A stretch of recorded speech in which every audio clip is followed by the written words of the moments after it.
Humpty Dumpty, adapted and illustrated by Denslow. Humpty Dumpty was a smooth, round little chap with a winning smile and a great golden heart in his broad breast. Only one thing troubled Humpty, and that was that he might fall and crack his thin, white skin. He wished to be hard all the way through, for he felt his heart wabble when he walked or ran about. So oft he went to Black Hen for advice. This hen was kind and wise, so she was just the one for him to go with his trouble. "Your father, old Humpty," said the hen, "was very foolish and would take warning from no one. You know what the poet said of him?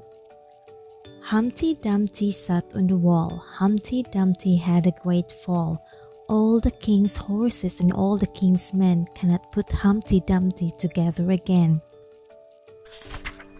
So you see, he came to a very bad end, just because he was reckless and would not take a hint from anyone.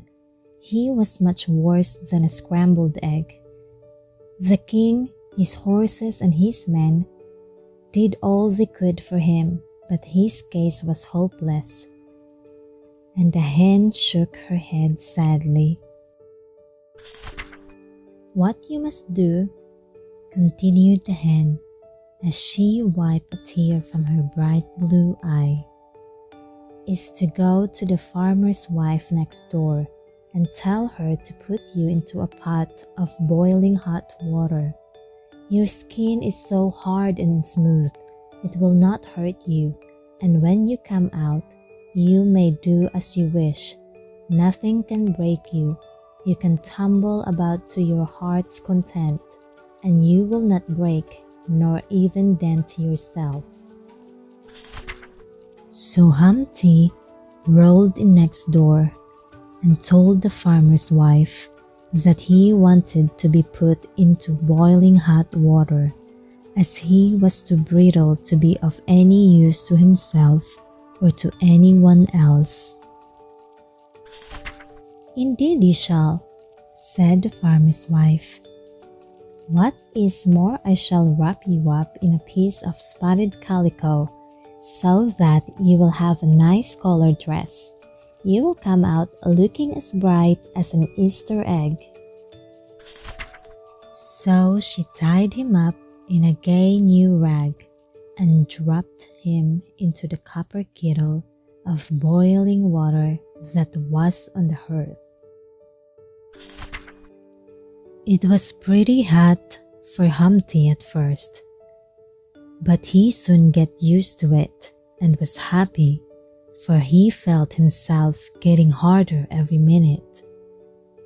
He didn't have to stay in the water long before he was quite well done and as hard as a brick all the way through. So untying the rag, he jumped out of the kettle as tough, as bright as any hard-boiled egg.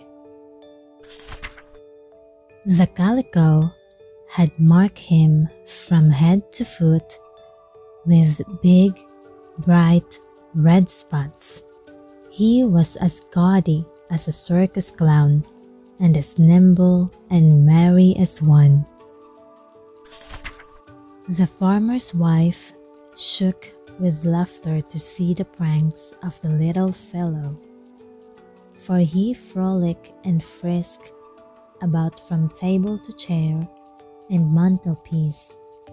He would fall from the shelf to the floor just to show how hard he was, and after thanking the good woman most politely for the service she had done him, he walked out into the sunshine on the clothesline like a rope dancer to see the wide, wide world.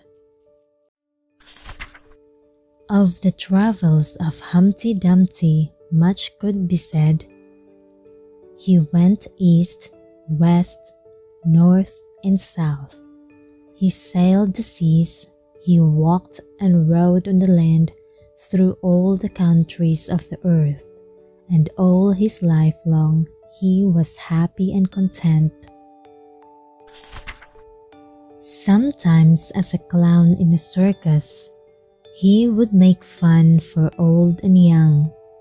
Again, as a wandering minstrel, he twanged the strings of his banjo and sung a merry song, and so on through all his travels.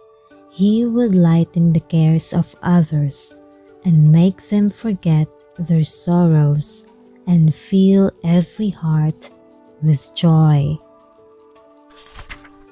But wherever he went, in sunshine or in rain, he never forgot to sing the praises of the wise Black Hen, nor the good kind farmer's wife who had started him in life, hardened against sorrow, with a big heart in the right place for the cheer and comfort of others. The end. For updates and more stories, please click subscribe.